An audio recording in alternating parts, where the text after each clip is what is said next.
Évangile de Luc, chapitre 1er. Plusieurs ayant entrepris de composer un récit des événements qui se sont accomplis parmi nous, suivant ce que nous ont transmis ceux qui ont été des témoins oculaires dès le commencement et sont devenus des ministres de la parole, il m'a semblé bon, après avoir fait des recherches exactes sur toutes ces choses, depuis leur origine, de te les exposer par écrit, d'une manière suivie, excellent Théophile, afin que tu reconnaisses la certitude des enseignements que tu as reçus. Du temps d'Hérode, roi de Judée, il y avait un sacrificateur nommé Zacharie, de la classe d'Abia. Sa femme était d'entre les filles d'Aaron et s'appelait Élisabeth. Tous deux étaient justes devant Dieu, observant d'une manière irréprochable tous les commandements et toutes les ordonnances du Seigneur. Ils n'avaient point d'enfant parce que Élisabeth était stérile, et ils étaient l'un et l'autre avancés en âge. Or, pendant qu'il s'acquittait de ses fonctions devant Dieu, selon le tour de sa classe, il fut appelé par le sort, d'après la règle du sacerdoce, à entrer dans le temple du Seigneur pour offrir le parfum. Toute la multitude du peuple était dehors en prière, à l'heure du parfum. Alors, un ange du Seigneur apparut à Zacharie et se tint debout à droite de l'autel des parfums. Zacharie fut troublé en le voyant, et la frayeur s'empara de lui. Mais l'ange lui dit, « Ne crains point, Zacharie, car ta prière a été exaucée. Ta femme Élisabeth t'enfantera un fils, et tu lui donneras le nom de Jean. Il sera pour toi un sujet de joie et d'allégresse, et plusieurs se réjouiront de sa naissance. Car il sera grand devant le Seigneur. Il ne boira ni vin, ni liqueur enivrante, et il sera rempli de l'Esprit Saint dès le sein de sa mère. Il ramènera plusieurs des fils d'Israël au Seigneur leur Dieu. Il marchera devant Dieu avec l'esprit et la puissance d'Élie pour ramener les cœurs des pères vers les enfants et les rebelles à la sagesse des justes, afin de préparer au Seigneur un peuple bien disposé. » Zacharie dit à l'ange, « À quoi reconnaîtrai-je cela? Car je suis vieux et ma femme est avancée en âge. » L'ange lui répondit, « Je suis Gabriel, je me tiens devant Dieu. J'ai été envoyé pour te parler et pour t'annoncer cette bonne nouvelle. Et voici, tu seras muet et tu ne pourras parler jusqu'au jour où ces choses arriveront, parce que tu n'as pas cru à mes paroles, qui s'accompliront en leur temps. » Cependant, le peuple attendait Zacharie, s'étonnant de ce qu'il restait si longtemps dans le temple.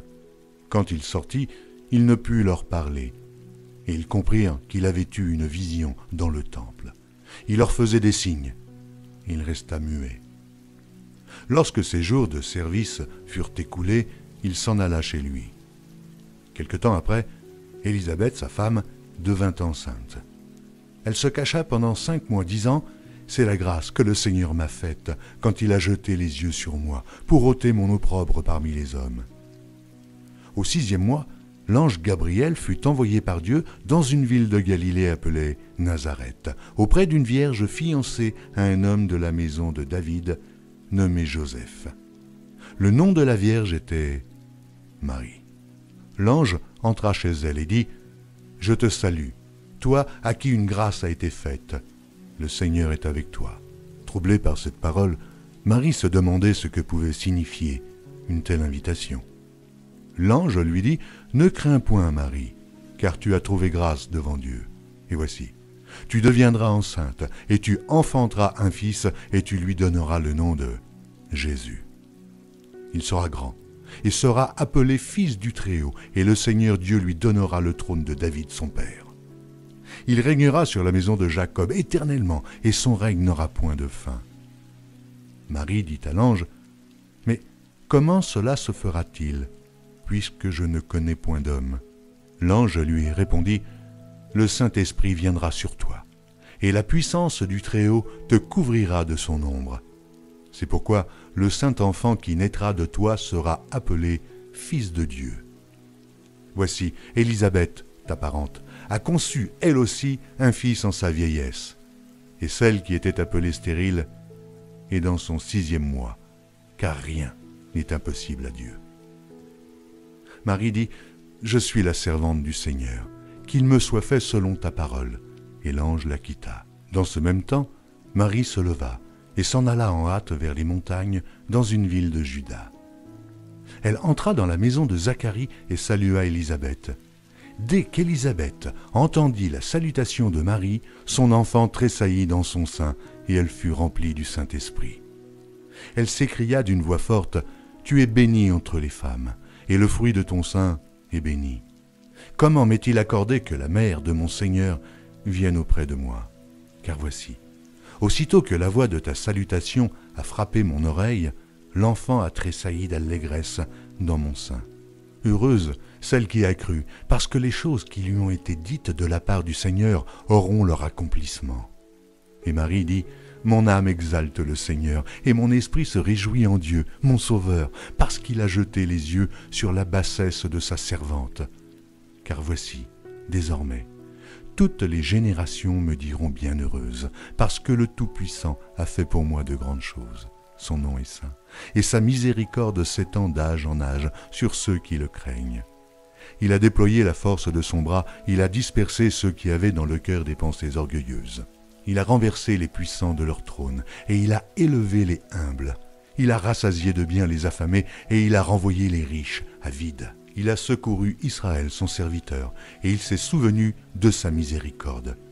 Comme il l'avait dit à nos pères, envers Abraham et à sa postérité pour toujours. » Marie demeura avec Élisabeth environ 3 mois, puis elle retourna chez elle. Le temps où Élisabeth devait accoucher arriva, et elle enfanta un fils.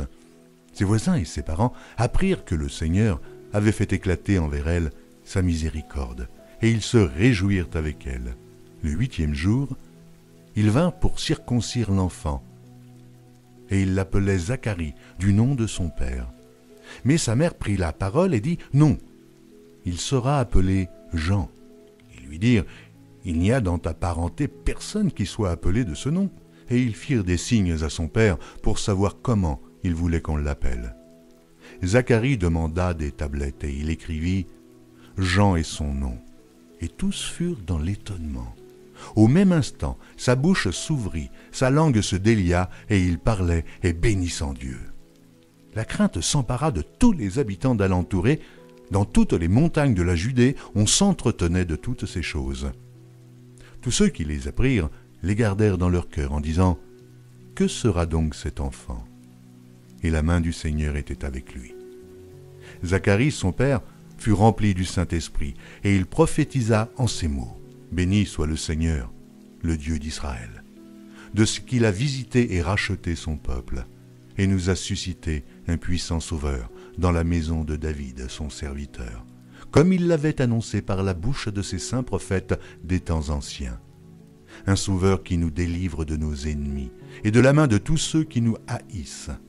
C'est ainsi qu'il manifeste sa miséricorde envers nos pères et se souvient de sa sainte alliance, selon le serment par lequel il avait juré à Abraham notre père, de nous permettre, après que nous serions délivrés de la main de nos ennemis, de le servir sans crainte, en marchant devant lui et dans la sainteté et dans la justice tous les jours de notre vie. Et toi, petit enfant, tu seras appelé prophète du Très-Haut, car tu marcheras devant la face du Seigneur pour préparer ses voies, afin de donner à son peuple la reconnaissance du salut par le pardon des péchés, grâce aux entrailles de la miséricorde de notre Dieu, en vertu de laquelle le soleil levant nous a visités d'en haut, pour éclairer ceux qui sont assis dans les ténèbres et dans l'ombre de la mort, pour diriger nos pas dans le chemin de la paix. Or, l'enfant croissait et se fortifiait en esprit, et il demeura dans les déserts jusqu'au jour où il se présenta devant Israël.